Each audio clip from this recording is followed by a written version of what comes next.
തിരൂരേക്ക് തന്നെ പോവാനുള്ള പരിപാടി ഉണ്ട്. അങ്ങനെയല്ലേ പാർട്ടി പറയണത്. പാർട്ടിയല്ലേ പറയാ, നമ്മളല്ലല്ലോ. പാർട്ടി പറയും.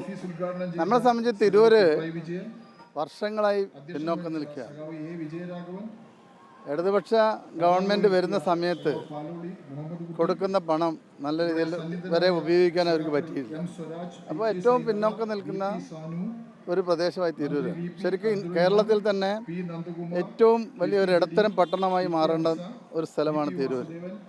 അതിൻ്റെ തകർച്ച എന്നുള്ളത് ആ പ്രദേശത്തുകാരെന്നുള്ള നിലയിൽ അതിനെ മാറ്റിയെടുക്കുക എന്നുള്ള ഒരു കർത്തവ്യമുണ്ട്. അതിനുള്ള ശ്രമം മാത്രമാണ് എൻ്റെ ഭാഗത്ത് ഉള്ളത്. താനൂരിലെ പ്രവർത്തകരൊക്കെ അല്പം നേരം മുമ്പ് വരെ പറഞ്ഞത് ഞങ്ങളുടെ മാമനെ തിരിച്ചു വേണമെന്ന്. താനൂരിലെ ജനങ്ങൾക്ക് അഭിമാനിക്കാൻ പറ്റും. ഇടതുപക്ഷ ഗവൺമെൻറ് കേരളത്തിൽ അധികാരത്തിൽ വന്നതിന് ശേഷം ആ നാടിന് മാറ്റമുണ്ടാക്കാൻ ഈ ഗവൺമെൻറ് കഴിഞ്ഞിട്ടുണ്ട്. വർഷങ്ങളായി പിന്നോക്കം നിൽക്കുന്ന നാടിനെ ഇന്ന് കാലത്തോടൊപ്പം നടത്താൻ കഴിഞ്ഞില്ലേ. കാലത്തോട് മാത്രമല്ല, പുതിയ ലോകത്തിലേക്കുള്ള എല്ലാ സംവിധാനങ്ങളും ആ നാട്ടിൽ ഒരുക്കിയിട്ടില്ലേ. ആ നാട്ടിൽ ജനങ്ങൾ ആഗ്രഹിക്കും, അതിൽ സംശയമൊന്നുമില്ല. അവിടെ ശക്തമായുള്ള ആളുകൾ ഇനിയും വരും. അങ്ങനെ ഇടതുപക്ഷത്തിന് ഏറ്റവും വേരോട്ടമുള്ള മണ്ണായിട്ട് താനൂർ മാറിയിട്ടുണ്ട്. അവിടെ പാർട്ടി വോട്ടല്ല അവിടെ പ്രശ്നം.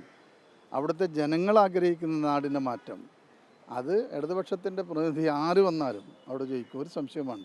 ഈ സംസ്ഥാന നേതാക്കൾ എന്നൊക്കെ പറയുന്നുണ്ട്. പക്ഷേ നോക്കൂ, പ്രാദേശികമായി തന്നെ കഴിവും പ്രാപ്തിയുള്ള ആളുകളെ തഴഞ്ഞുകൊണ്ടാണ് അവിടെ സ്ഥാനാർത്ഥി വന്ന് എന്തെല്ലാം രീതിയിൽ പ്രതിഷേധം നടക്കുകയാണ്. അവിടെ സ്ഥാനാർത്ഥി വേണ്ട എന്നാണ് ആ പ്രതിഷേധത്തിൽ പറയുന്നത്. അവിടെ ഇടതുപക്ഷത്തിൻ്റെ ആളുകൾ എന്താ പറഞ്ഞത്, പഴയ MLA വേണമെന്നാണ്. അത് വ്യക്തിയല്ല, അതിൽ ഗവൺമെൻറ്റിൻ്റെ നിലപാടുകളാണ് ജനം അങ്ങനെ ആഗ്രഹിക്കാൻ കാരണം.